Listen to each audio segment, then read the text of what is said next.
নামাজের তরিকা ঠিক করতে হবে।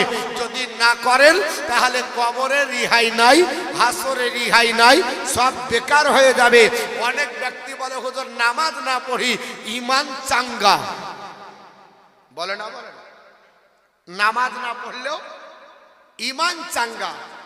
ঈমান কাকে বলে ওটাও জানি না। ঈমান আছে বলে ইমানদার, বলে হ্যাঁ আমরা পাক্কা ইমানদার।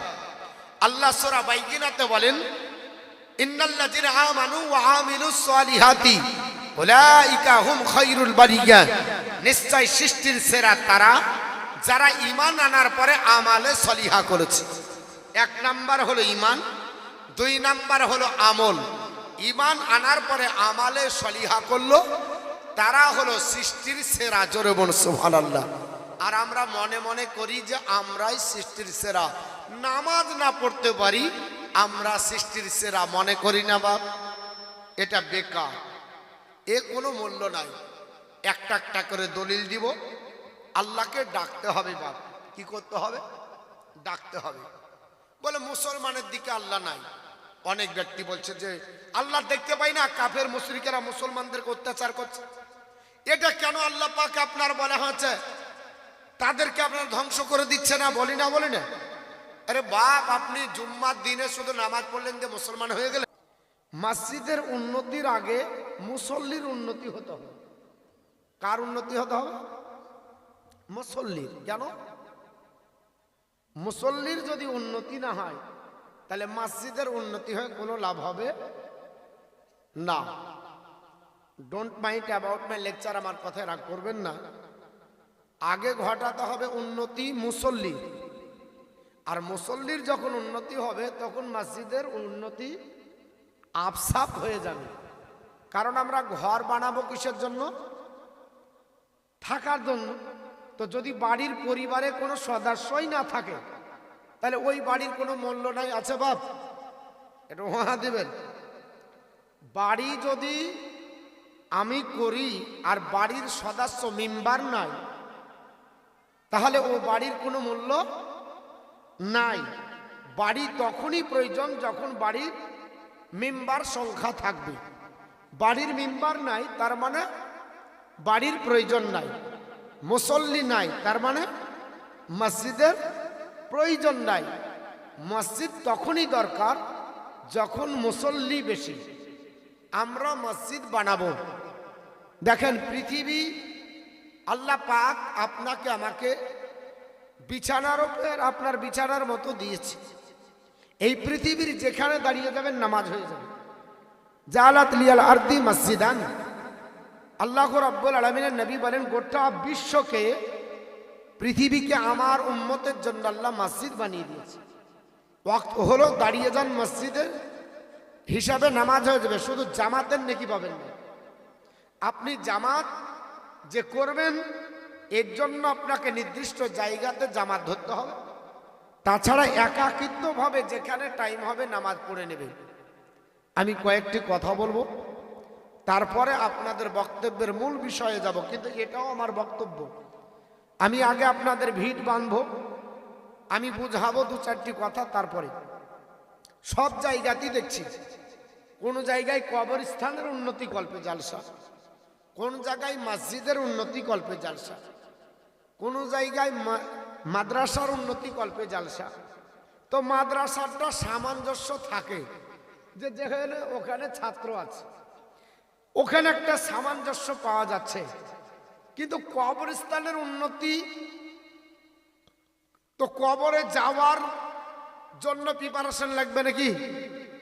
কবরস্থানের কি উন্নতি করবেন? কবরে দুটো এসি লাগিয়ে দেবেন, একটু কবরটা পাকা করে দেবো, আর দু চারটি বাল্ব হ্যালোজেন লাগিয়ে দেবো, আর কবরে দু চারটে এসি লাগিয়ে দেবো, ঠান্ডা পাওয়া যাবে? তো বলছে না, পাওয়া যাবে না। কেন? দুনিয়ার এসি কবরে কোনো কাজে আসবে না যদি পৃথিবীতে ওই কাজ করে যাও যা আল্লাহর এসিতে বসবাস করবে। আল্লাহর এসি অর্জন করতে হবে। ঠিক অনুরূপ ভাবে আমরা মসজিদ তৈরি করব। মসজিদের যেন মুসল্লি তৈরি হয়।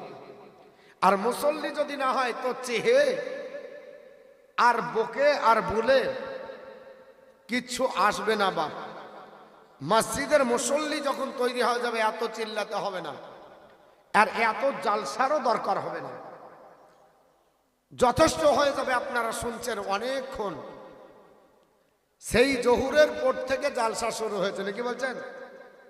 3টি বক্তা এর আগে চলে গেছে, তারা আলিমা, তারপরে মৌলানারা শুরু হলো আলিমেরা, এখন আবার দ্বিতীয় নাম্বারে চলছে। আমার পরেও আসবে, সকালবেলায় রেজাল্ট হবে, কালেকশন কেমন হয়েছে বলে তেমন হয়নি বা ভালো হয়েছে, দুটোর মধ্যে একটা নাকি বলছেন? একটা হবে কালেকশন ভালো হয়েছে, আর না হলে কালেকশন ভালো হয়নি। এই দুটো রেজাল্ট যে কোনো একটা আউট হবে।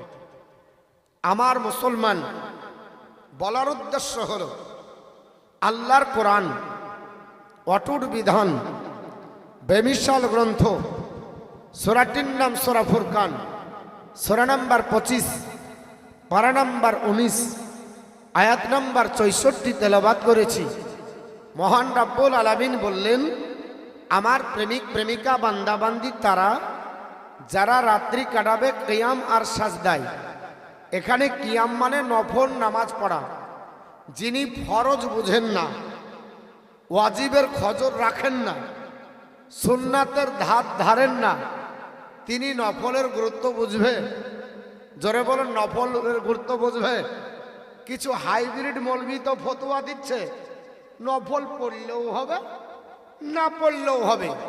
বলে না ভাই, নফল পড়লেও হবে, না পড়লেও হবে, নফল করলেও হবে, না করলেও হবে। যিনারা বলেন নফল করলেও হবে, না করলেও হবে, আমিও আপনাদেরকে বলছি নফল করলেও হবে, না করলেও হবে। কিন্তু এটা শিওর যে যতক্ষণ নফল না করবেন আল্লাহর প্রেমিক প্রেমিকা হতে পারবেন না।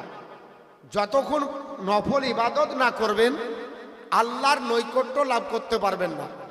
ফরজ ওয়াজিব করতেই হবে, কম্পালসারি। কিন্তু অ্যাডিশনাল হলো নফল। অ্যাডিশনাল নফল যদি না করেন আল্লাহ পাবেন না। তাহলে যদি আল্লাহই না পান, বেশ কমাতে হবে। আল্লাহই যদি না পান তাহলে আপনার বেকার, জীবনটাই বেকার। একমাত্র আল্লাহকে রাজি করে আল্লাহর জান্নাতে যাব।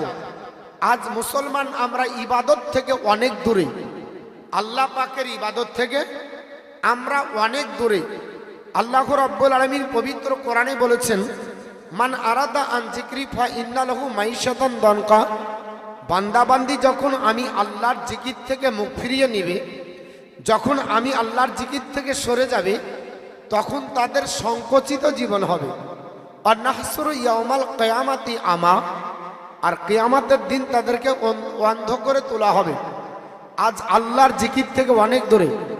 যে আল্লাহ রাব্বুল আলামিনের জিকির থেকে যখন আমরা মুখ সরিয়ে নেব তখন আমাদের সংকুচিত জীবন হবে। এখন আল্লাহর জিকির থেকে আমরা দূরে না। কোরআনকে আল্লাহর জিকির বলা হয়, নামাজকেও আল্লাহর জিকির বলা হয়, আল্লাহকেও আল্লাহর জিকির বলা হয়। তো নামাজ থেকে অনেক দূরে না। একটু জোরে বলেন। আপনারা বলবেন হুজুর না আমরা পড়ি তো, কবে কেন শুক্রবার দেখেন না আসছে না মুসল্লি, এর জন্য আমরা জুম্মার নামাজ আপনার মুসল্লির জন্য দোতলা মসজিদ করলাম। ঠিক না বেঠিক বাপ?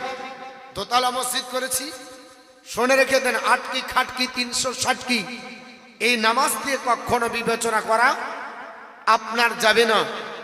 আপনি আল্লাহ পাকের কাছে ডাকবেন, আল্লাহকে দোয়া করবেন, আল্লাহর কাছে আল্লাহ তওবা কবুল করবে, দোয়া কবুল করবে। অনেক ব্যক্তি বলে হুজুর আজ মুসলমানরা অনেক আপনার চিন্তিত, এসআইআর এর ফর্ম ফিল আপ হচ্ছে, মুসলমান একেবারে চিন্তিত, এত চিন্তিত একটা নামের বানান ভুল হওয়ার জন্য আজ 15 দিন থেকে বাড়িতে ঘুম নাই। কোথায় যেতে হবে? যেখানে খুশি, যেখানে দরকার সেখানে যেতে হবে। যাচ্ছে না কেন? বলে হুজুর ডিটেনশন ক্যাম্পে থাকতে পারবো না, আর আমরা ভারত থেকেও চলে যেতে পারবো না। এর জন্য আমরা আপনার বলে আছে বাপের নামের বানান ভুল, মায়ের নামের বানান ভুল, আধারের বানান ভুল, ভোটার কার্ডের বাপের সাথে মিল নাই, বিভিন্ন সমস্যা যা আছে, এ 20 দিন ধরে পায়ের আপনার রগ ছিটিয়ে আমরা সম্পূর্ণভাবে কাগজ ওকে করলাম। কেন? পৃথিবীতে ভারতের মাটিতে থাকতে গেলে 13টা ডকুমেন্টসের মধ্যে কয়েকটা ডকুমেন্টস ওকে রাখতে হবে, না হলে ভারতে থাকা হবে না। আল্লাহ বললেন আমিও তোকে কতটা ডকুমেন্টস দিয়েছি, এই ডকুমেন্টস গুলা ঠিক যদি না করিস, কবরেও তোর রিহাই নাই, হাসরেও তোর রিহাই নাই, আপনার বলে হচ্ছে পুলসিরাতেও রিহাই নাই। কারণ জান্নাতে যেতে যদি হয় তাহলে তোর আধার কার্ডের মতো তোর যতটা ডকুমেন্টস আছে, যেমন তোকে আপনার ঈমান ঠিক করতে হবে, তোর চলা ঠিক করতে হবে, তোর নামাজ ঠিক করতে হবে, তোর আপনার বলা হচ্ছে ওঠা বসা ঠিক করতে হবে, এমনকি নামাজ পড়ার জন্য যতটা ডকুমেন্টস দরকার সব আপনার লাগবে। কিন্তু চাচা আত্মাহিয়াত আজ পর্যন্ত ঠিক করতে পারে না। যদি জিজ্ঞাসা করা হয় তো বলছে যা জানি এই আল্লাহ কবুল করে নেবে, কারণ ধরার কেউ নাই। এর জন্য এই নিয়ে চাচা চালিয়ে দিল। দোয়া কোন তো বলছে চাচা ওটা বাদে সব হয়। জিন্দগি ধরে যদি 80 বছর ধরে নামাজ পড়েন, আমি চ্যালেঞ্জ দিয়ে গেলাম এক ওয়াক্তের এশার আপনার বেতের নামাজ আপনার হয়নি, আর কিয়ামত পর্যন্ত হবেও না যদি বেতের নামাজে দোয়া কুনুত না হয়। তাহলে বলেন এই ডকুমেন্টস ঠিক করতে হবে না হবে না? ধরে বলেন লাগবে না লাগবে না? একটু জোরে বলেন লাগবে না লাগবে না? একটু হোহা দিতে হবে। লাগবে কি লাগবে না? তাহলে আধার কার্ডের বানান ঠিক, ভোটার কার্ডের বানান ঠিক, প্যান কার্ডের বানান ঠিক, রেশন কার্ডের বানান ঠিক, জমির আপনার দলিল ঠিক, ভোটার লিস্টে আপনার বাপের নাম থাকতে হবে 2002 সালের ভোটে, অথবা আপনার নাম থাকতে হবে। আপনাকেও জানতে হবে মুমিনের খাতায় আপনার নাম থাকতে হবে। আপনাকে ওয়াল্লাযিনা ইয়াবিতুনার মধ্যে আপনাকে ঢুকতে হবে। ওয়াল্লাযিনা ইয়াবিতুনার মধ্যে যদি না ঢোকেন তাহলে জীবন বেকার হয়ে যাবে। আপনার ফাতিহা ঠিক করতে হবে, আপনার আত্তাহিয়াত ঠিক করতে হবে, দরুদ শরীফ ঠিক করতে হবে, আপনার দোয়া কোনো ঠিক করতে হবে, নামাজের তরিকা ঠিক করতে হবে।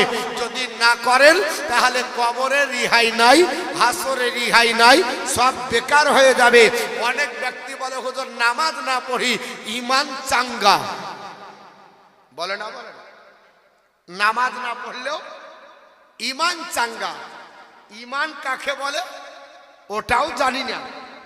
ঈমান আছে বলে ইমানদার, বলে হ্যাঁ আমরা পাক্কা ইমানদার। আল্লাহ সূরা বাইয়িনাতে বলেন ইন্নাল্লাযিনা আমানু ওয়া আমিলুস সালিহাতি উলাইকা হুম খায়রুল বারিয়া, নিশ্চয় সৃষ্টির সেরা তারা যারা ঈমান আনার পরে আমালে সলিহা করেছে। এক নাম্বার হলো ঈমান, 2 নাম্বার হলো আমল। ঈমান আনার পরে আমালে সলিহা করলো, তারা হলো সৃষ্টির সেরা। জোরে বলুন সুবহানাল্লাহ। আর আমরা মনে মনে করি যে আমরাই সৃষ্টির সেরা, নামাজ না পড়তে পারি আমরা সৃষ্টির সেরা মনে করি না বাপ, এটা বেকার, এ কোনো মূল্য নাই। একটা একটা করে দলিল দিব, আল্লাহকে ডাকতে হবে বাপ। কি করতে হবে? ডাকতে হবে। বলে মুসলমানের দিকে আল্লাহ নাই। অনেক ব্যক্তি বলছে যে আল্লাহ দেখতে পাই না, কাফের মুশরিকেরা মুসলমানদেরকে অত্যাচার করছে। এটা কেন আল্লাহ পাক আপনার বলা হয়েছে তাদেরকে আপনার ধ্বংস করে দিচ্ছে না? বলি না বলি না? আরে বাপ, আপনি জুম্মার দিনে শুধু নামাজ পড়লেন যে মুসলমান হয়ে গেলেন?